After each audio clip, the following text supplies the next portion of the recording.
Hello there, this is Owen and Emily, and we are talking about movies. And not the movies you're likely to see all the time, but this one is a little unusual. Mm-hmm. It's called Living in Oblivion. Yes. And it's got Steve Buscemi, Mm-hmm. who's a very well-known actor, and Catherine Keener, who is also a very well-known and very successful actress, and a whole bunch of other people. And it's the classic thing of a movie within a movie. Mm-hmm. It's the story of, or it's a movie about making a movie. And it's kind of funny. It's very funny, especially if you make movies. Yes. What did you see in it that rang true to you, or that tickled your funny bone? Just everything. I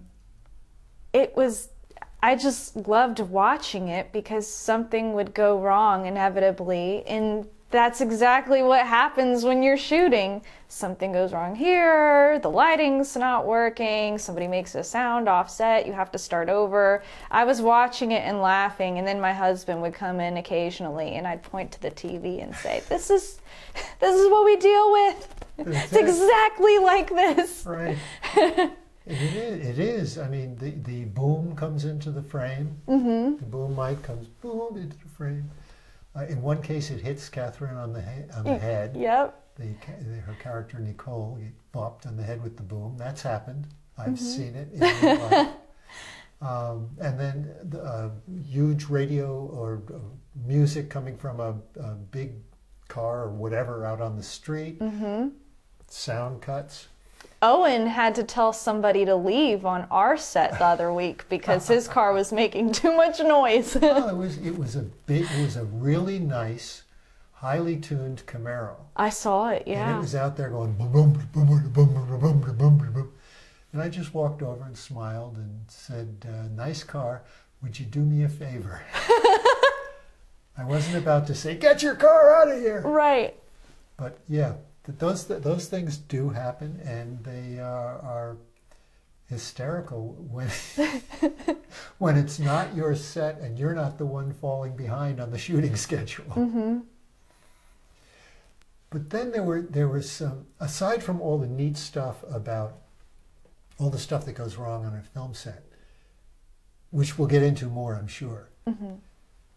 There was also some dream aspects to it.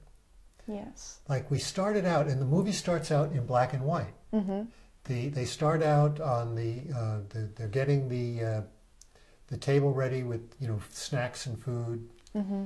And the milk is bad, and the camera truck is coming in, and they don't know where to park, and all this is going on. And then you move inside, and it's still black and white, and they're setting up the shots, and they're getting ready, and they have little arguments about this and that, and then they roll camera. Mm-hmm. And now you're looking through the lens of the camera, so, as a viewer, and it's color. Mm-hmm. All of a sudden it's color, and it's like Wizard of Oz when Yes. you get to Oz, and everything is brightly colored. And that was one of those things where, why did he do that? And we don't really find out why he did that for a little while. Mm-hmm.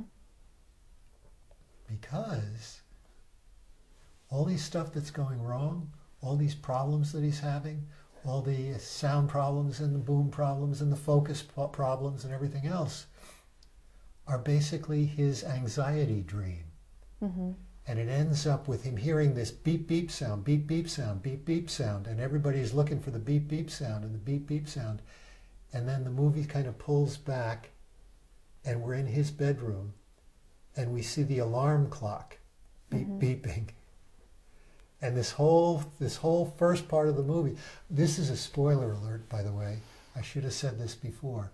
The whole first part of the movie, aside from the parking of the camera truck, is a dream. Mm-hmm.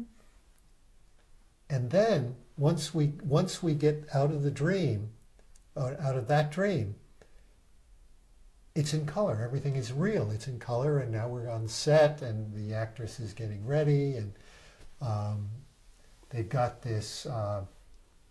Well, I don't want to just tell the story, but the way they used black and white and color was very, very interesting.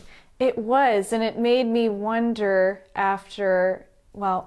it made me wonder what would happen next. And then the next time they shot, it was in black and white. Right, when you're looking through the camera in the color portion, now what you see through the lens is black and white. Yes. And then once we discovered that was a dream too, it was in color again. I was like, okay, what is it going to go to black and white? But it stayed. Are we going to have like another dream? Yeah, yeah. What's going on here? I was wondering where it was going because, like, just paying attention to the colors was like, where are they going to go with this? Yeah, and I've got to say that I get compulsive about things lining up correctly. Mm-hmm. And I said, okay, it was a dream, so what he saw on set was black and white, and then through the cameras in color. Mm-hmm. And now we're on everything that we see on the set is in color for the second part, and through the camera is black and white. Mm-hmm. Okay. So now what happens next? Is it going to be black and white and color, color, black, white? No, it's all color. What are you doing here? And then they're shooting in color. And yeah. It's like, is this still a dream? Is somebody going to wake up from this one? Yeah. But yeah. And it kept you on your toes. It did. And for people like me who are compulsive about, getting things right, it's very frustrating, which is funny. Yeah. Because what was your favorite part of the movie? Honestly, it was kind of what we talked about before. I just got so much joy out of seeing something go wrong, another thing go wrong. Like, it was kind of cathartic to me because there's so many slowdowns when you're filming, or something will come up that you didn't think about. We had a time when we were shooting where we had to leave the location we had originally set, and if we had just started earlier, we probably would have gotten it shot. But since we got told to leave, we couldn't do it there. Now, yeah. How are we going to fix this? Yeah. So it was interesting to see everybody trying to problem solve, and just every kind of aspect of human nature playing in there, whether it's like people trying to be calm and work through it, or people losing it. You could see how every different personality kind of reacts to what's going on. And yes, the personalities do come out. Yes. Because you put those people with time pressure and stress and requirements to get it just right, mm-hmm. and all of us, and it doesn't. I liked that scene too. I don't remember the guy's name. The shorter guy who is playing the circus performer, where she's trying to Peter take Dinklage. Yes, Peter Dinklage. Tito. Is his movie name. Yeah.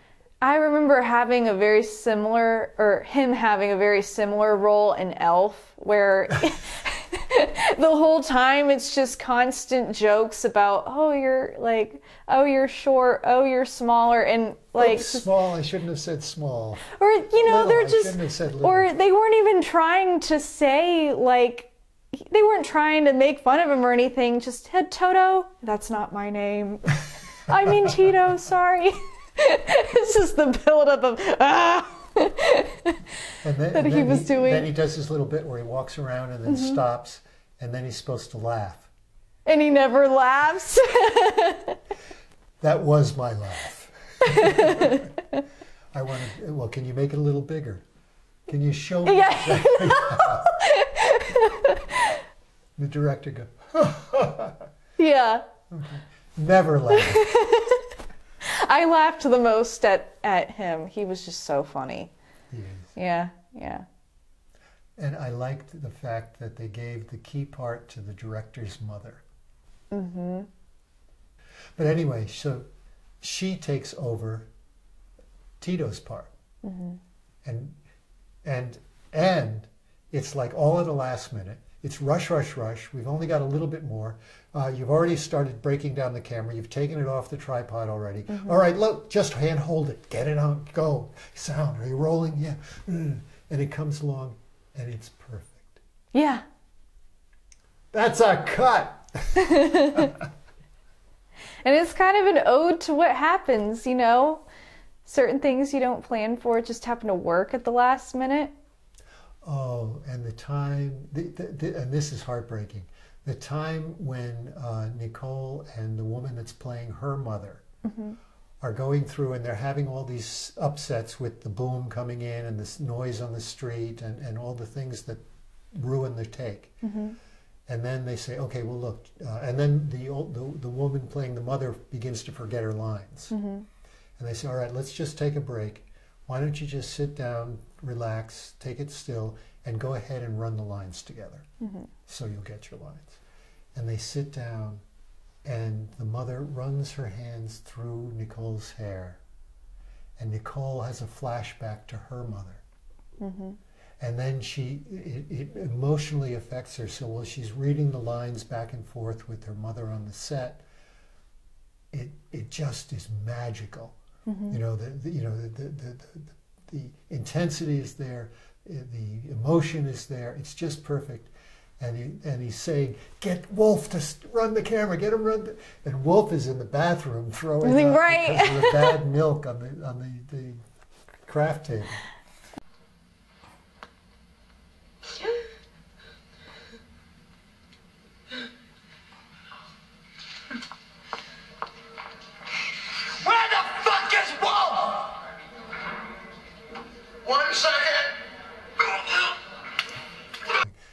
And she's got another film for us that she wants us to watch, and it's Castaway. And that's the one with Tom Hanks. Yep.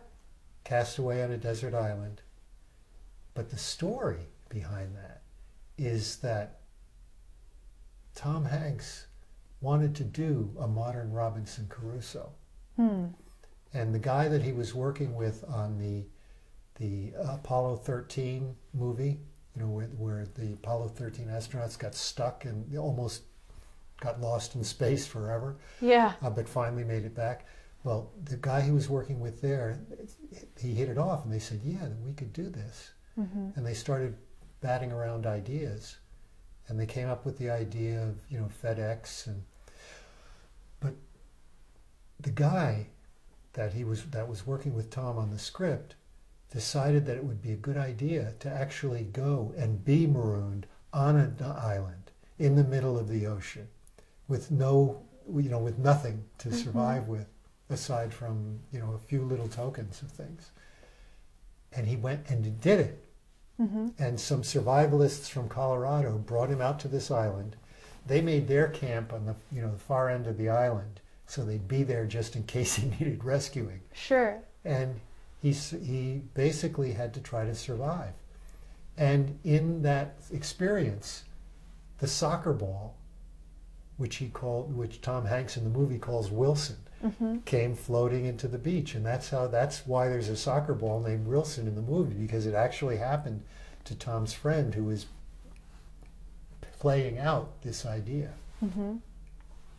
So we'll see Castaway. All right. Well, any last thoughts? I don't think so. But if you enjoy movies and enjoy seeing how movies are made and everything that goes into it and all the hard work that goes into it, it's not just all glamorous. This is a good watch. I agree. Living in Oblivion with Steve Buscemi and Catherine Keener. A really good movie. And fun. Yes. Okay. And so that's it until next time on our little Owen and Emily movie talk. Movie talk. Movie talk. Whoa, talk to me, man. Did you get that? Got it. Nick, I'm telling you, everything. The laugh? Yeah, see? Perfect. Now, that's what I meant about going handheld. You're a genius. What about the focus? Nailed it. Yes. Okay, all right.